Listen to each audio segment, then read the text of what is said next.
Do we need architecture in Agile programming? Hello everyone, my name is Vikas Keni. I have been in IT industry for more than 20 years. I am very interested in software architecture issue. If you are interested in software architecture, do subscribe to my channel. I would be adding a lot more videos about software architecture. I was reading an interesting article. Do we need software architecture in Agile projects? Are software method, processes, and architecture are enemies? Can they coexist? Can they live together? I was reading a book called Software Architecture in Practice. So it's a very good book on software architecture. If you're interested, I would say this is must-read book on software architecture.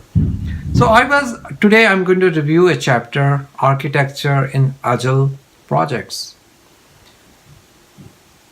So authors of this book are very clear. There's not question whether you need architecture in Agile projects or not. Question is how much you need.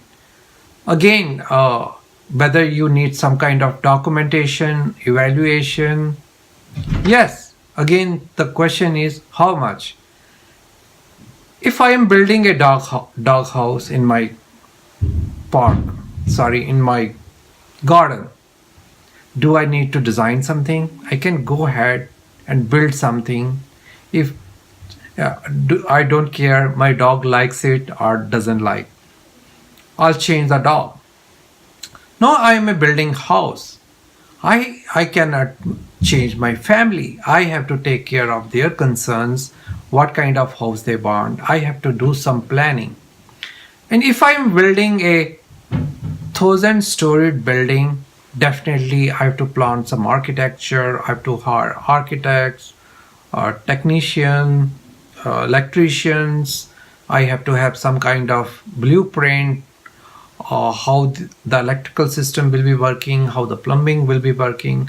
So I have to do a lot of upfront work. One more interesting thing, architecture, there's a lot of architecture documentation. Yes, there is tension between architecture documentation and Agile methodology. The authors of this book take an opinion that you do documentation according to the need of your readers. So if you have people who need certain documentation, certain view, yes, you need. Do in Agile projects, we need some kind of documentation. Yes, sometimes we get architects from outside, from Microsoft. So it's good to have some kind of blueprints where we can communicate with them. Coming to the next point, what about architecture evaluation? Architecture trade-off methods, trade-off analysis. Coming to my experience, I think that can be accommodated in Agile architecture. Suppose we want to find out the performance, how the services are going to interact with each other across the network. We may evaluate, okay, WCFs are good, REST is good, SOAP is good. We are some TCP/IP interfaces are good. So we need to do some kind of research. We need to have some architectural trade-off analysis. So I think we can have a spike in our Agile. In that spike, we can do this kind of analysis. In my practice, hardly you need 1 day to 7 days for technical architectural designs.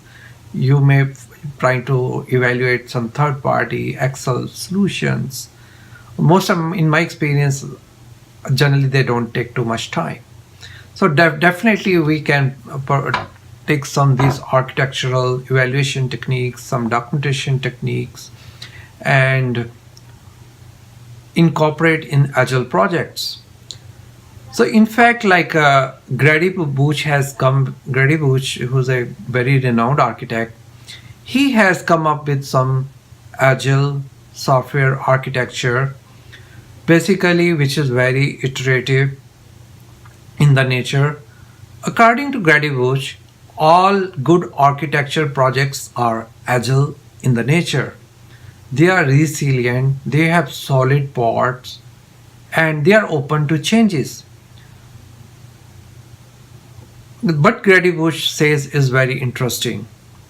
He says that architecture in agile projects should be obvious, it should be known to everyone, and the architects of agile projects make sure they let all people, all stakeholders know what is the architecture while socializing with other developers. So so definitely we come to the conclusion, definitely you need some kind of architecture. In fact, there's a very popular phrase called technical debit. What is technical debit? Technical debit is when you buy something, you if you don't have money to pay, you end up owing some money. So in software terms, what is called when you paid some money, you develop some new feature dirty, quickly, without laying the groundwork. So somewhere technical debt has become so big, you have to refactor the code to get rid of technical debt. Which will lead to actually using refactoring, you come up with architecture. So I'll show you a diagram.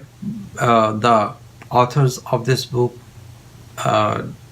give some recommendation where you should give upfront architecture. Most of the projects need some kind of architecture. It is like definitely depending upon the requirements, are they stable or not stable. So there is a certain sweet spot where you need some architecture, some design. So the right thing is to finding out that sweet spot. Sweet spot. So we will. So there's some next couple of minutes. I'll tell the recommendations.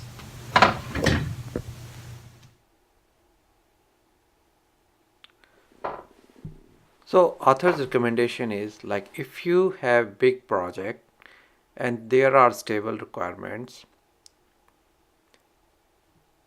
what you should do is definitely you should do upfront architecture.